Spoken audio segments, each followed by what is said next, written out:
and welcome to the channel. Today we're going to be discussing the piece Strike a Pose, or this kind of caricaturish portrait done of Madonna. Let me just kind of speak to this here really quick. This is one of a series of pieces I've been doing for Women's History Month, really trying to kind of pick out a few female icons, although I feel like I'm kind of overusing that word at this point, and talking a little bit about what made them so iconic, what made them such a huge piece of maybe the pop culture zeitgeist might be the best way to put it. And Madonna, I think, is a really, really good candidate for this. I did a little bit of research on her in preparation for this, so I just want to kind of talk a little bit about her career and really just a lot of the achievements that she's been able to earn over her career. Now, pretty much ever since the 1980s, she's been referred to as the Queen of Pop, and is known really for kind of pushing the boundaries of songwriting in popular music and for the visuals that she uses on stage and in her music videos. She's frequently reinvented her music and her image while remaining completely in charge of every aspect of her career. She has very diverse set of works here, spanning social, political, sexual, and religious themes, and that doesn't come without a certain amount of critical claim, but also some controversy and criticism. It probably goes without saying she's really often cited as an influence by other artists as well. Now, she's dominated radio and video playlists throughout the 80s with a string of hit songs, including Like a Virgin, La Isla Bonita, Like a Prayer, and certainly the one that inspired this piece, Vogue. Actually, one of my favorites. And she sold more than 300 million records worldwide. That is a humongous number. She was one of the most dominant artists to have her videos featured on MTV, which arguably could have been a contributor to her role at that pop culture icon status. She also successfully made a transition to film with a series of roles in movies like Desperately Seeking Susan, Who's That Girl?, Dick Tracy, A League of Their Own, and Evita. And the Evita role earned her a Golden Globe for Best Actress, although I got to admit a lot of her other films didn't necessarily fare as well. Now, as a businesswoman, Madonna founded an entertainment company called Maverick with an eye on fashion design, children's books, health clubs, and even filmmaking. And from a charitable standpoint, she also founded the Ray of Light Foundation in 1998. Madonna is also certified as the best-selling female recording artist of all time by Guinness World Records. And according to Billboard magazine, she's the most successful solo artist in its Hot 100 chart history. She's the highest-grossing solo touring artist of all time. And she was inducted into the Rock and Roll Hall of Fame in 2008, which was her first year of eligibility. VH1 ranked her atop the 100 greatest women in music. Rolling Stone lists her among the 100 greatest artists of all time, and also the 100 greatest songwriters of all time. Throughout her career, her look and her style of dress, which was seen in her performances and her music videos, had a massive influence on young girls and women of the time. Each hit new song and then the video on MTV that accompanied it became an inspiration for a number of female fashion trends from the 80s, like lace tops or skirts with capri pants underneath, fishnet stockings, jewelry with crosses and crucifixes on them, bracelets, and even bleached hair was a big thing as well. She became a global phenomenon after the release of Like a Virgin in 1984. It was her first big hit song, and it also became the first album by a female to go diamond level, selling over 5 million copies in the US and 21 million copies worldwide. Unfortunately, that booming popularity didn't come without a certain amount of criticism. The video and the song itself had some sexual themes, and that brought attention from conservative groups, complaining that she promoted premarital sex and disliked strong family values.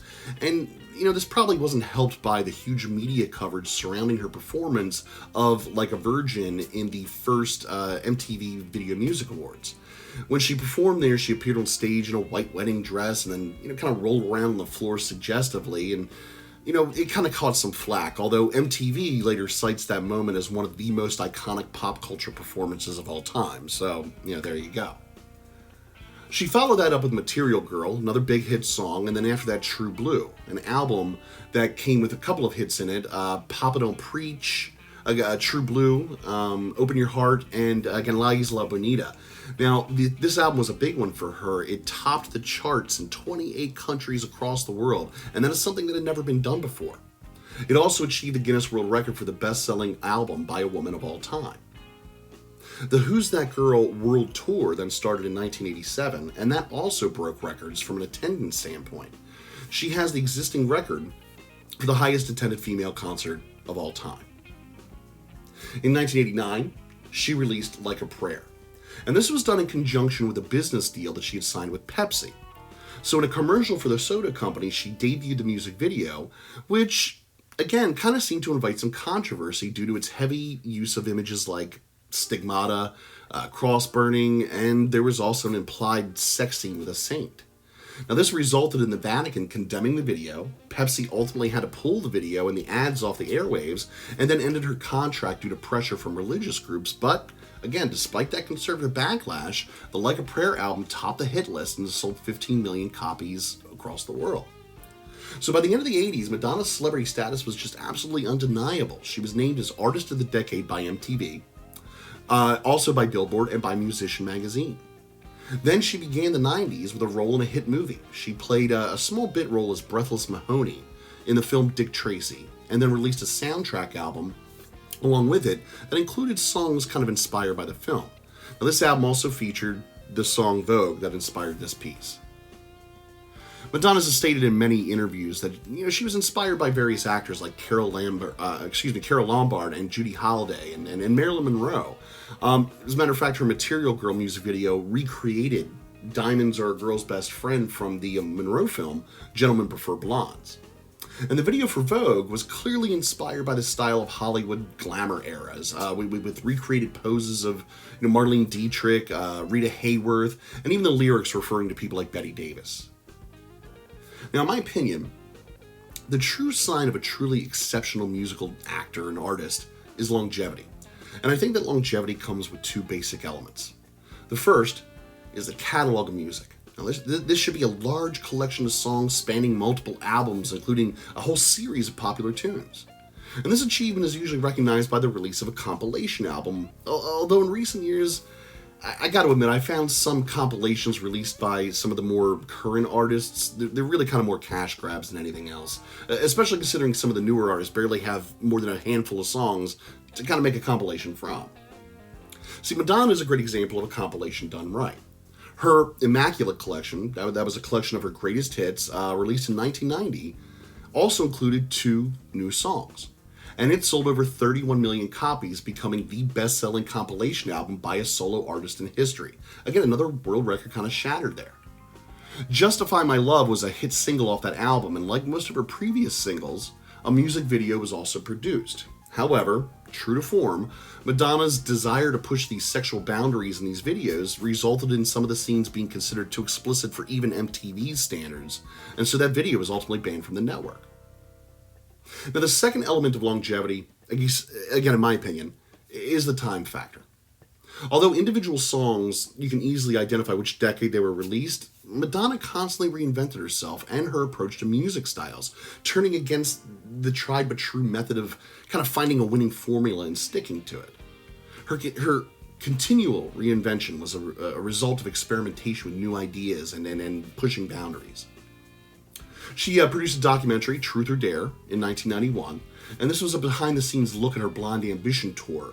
And for much of the 90s, it was actually the highest-grossing documentary of all time. She eventually returned to feature films in a lead role, and in 1996, Evita came out, where she played the title role of Eva Perón. I believe I mentioned this before, she won a Best Actress Golden Globe for that. But I have to admit, ultimately, with the limited amount of time allotted to these videos, I can't really list every single one of her numerous accomplishments, although I try to kind of address at least the 80s and 90s.